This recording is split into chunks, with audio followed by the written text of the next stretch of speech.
पैकी एक विभाग म्हणजे आमचा ICTC integrated counselling and testing centre. आम्ही फक्त एकच पॅरामीटरवरती काम करतो, ते म्हणजे HIV आणि एड्स आणि HIV याचा डिफरन्स तुम्हाला सगळ्यांना माहिती आहे. आता बेसिकली काय झालं माहिती आहे का, बोलायला बसल्याने 2 तास कमी पडतात या विषयामध्ये, कारण हा एवढा आयसोलेट विषय आहे आणि सगळ्यांच्या त्याला काय म्हणतो आपण, एक सेन्सिटिव्ह विषय आहे की बऱ्याच लोकांना, पोरांना आता कसं आहे, हे मोबाईलमुळं सर्वांना माहिती आहे.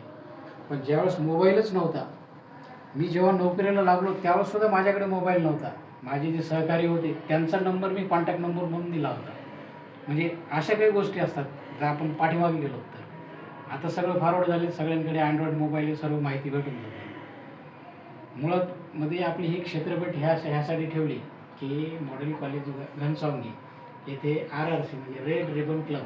आता हा रेड रिबन क्लब काय, याच्याविषयी मी याच्या अगोदर मी कल्पना दिली होती आणि आता 1-2 शब्दामध्ये सांगून टाकतो. तुम्ही जे NSSचं काम करताय, राष्ट्रीय सेवा योजना, सर तुमचे कार्यक्रमाधिकारी आहेत, यांच्या अंडरमध्ये तुम्ही जितके लोक आहेत, 100 असतील, 150 असतील, 200 असतील, याच्यापैकी 10 ते 15 लोक, त्याच्यामध्ये 5 मुली कंपल्सरी असाव्यात, 5 मुली कंपल्सरी असाव्यात, 10 मुलं असावेत, असा रेड रिबन क्लबचा क्रायटेरिया आहे.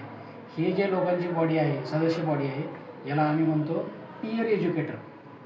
पीयर एज्युकेटर म्हणजे कोण, की RRCचं काम बघणार जे तुमचे कार्यक्रम अधिकारी यांच्या अंडरमध्ये.